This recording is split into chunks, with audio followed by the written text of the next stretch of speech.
Get ready. 5 seconds. Start. Sir, the coal mining industry is a sick child. An attempt is being made by this bill to increase the coal development rebate and inject some health into that sick child. This remedy, in my opinion, would have limited effect, for, as pointed out by the previous speaker, the problems raised by the condition of the coal industry are of a wider and different nature and need solution on a wider canvas.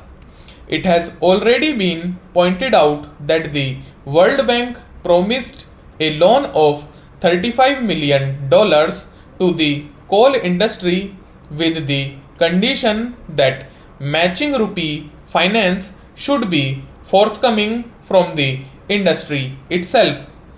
It is some time now that that promise was made by the World Bank, but because the local coal mining industry has not been able to raise the rupee finance, the sum promised by the World Bank has not been utilized so far. This is an effort now by the government to give some inducement to the local coal mining industry to invest more money in plant and machinery by raising the development rebate. But then the coal industry is faced with a peculiar situation. The demand in this country for coal, the potential demand and the actual demand is of a very high order. The production falls far short of the potential demand, but then we find that there is glut, there is stockpiling of low grade coal at the pit heads, which leads to many complications.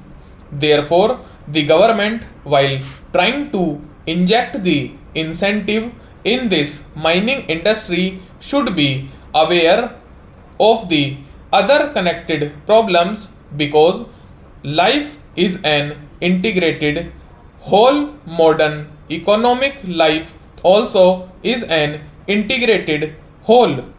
You cannot take steps only in one sphere and leave other spheres untouched.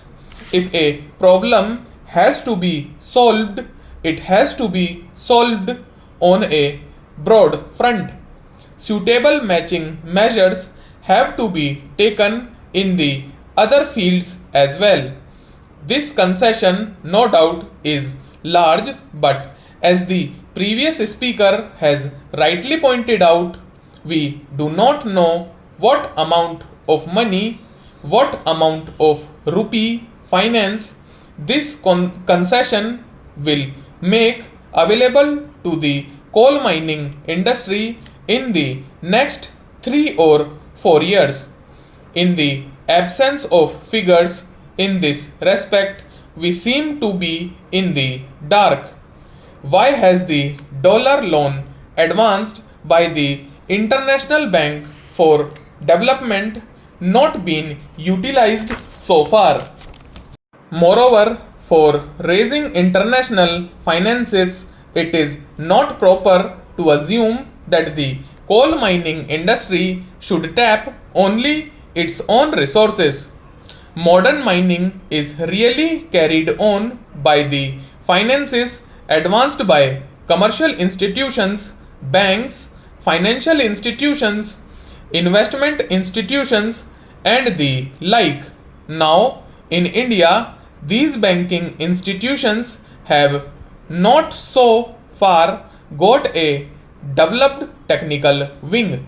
It is difficult for them to know what the condition of the mining machinery and plant in a particular mine is. it is difficult for them to assess whether in future a mine, in spite of some investment, would be a paying preposition or not, whether a mine would be in a position to pay back the loan after some time or not. In the absence of that technical wing, in the absence of accurate knowledge of coal mining, these financial institutions are at a disadvantage because when they do not have this knowledge, they naturally do not like to take any risk. Therefore, even if the state governments would give the permission required under the mineral concession rules, even in that situation, I do not feel it would be possible for these coal mines to raise adequate matching rupee finance.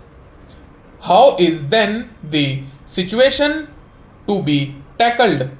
There is a coal board which is having a technical wing and which possesses expert knowledge of mining machinery and mining conditions. One of its duties is to judge the efficiency and the future profitability of a mine.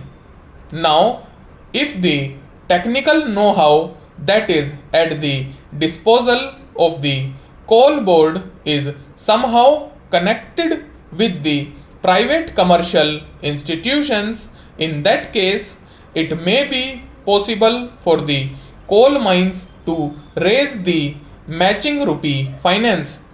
I do not know if the government have applied their mind to bring the coal board and the financial institutions together into some scheme. Unless that is done, unless the state bank or some other banking institution or even the government set up their own technical machinery to adjudge the efficiency and effectiveness of a coal mine, I feel that in spite of the relaxation of the mineral concession rules, in spite of the willingness of the state governments to sanction assignation and mortgage, adequate finance won't be forthcoming. Therefore, I feel that the government should pursue enquiry on this line. Sir, while these remedies may be suggested if we take the economic situation in the coal industry, that is, if we take into account the fact that there are private coal mines in the coal industry in India, it seems that the only solution of the problems of the coal industry is nationalization. Stop.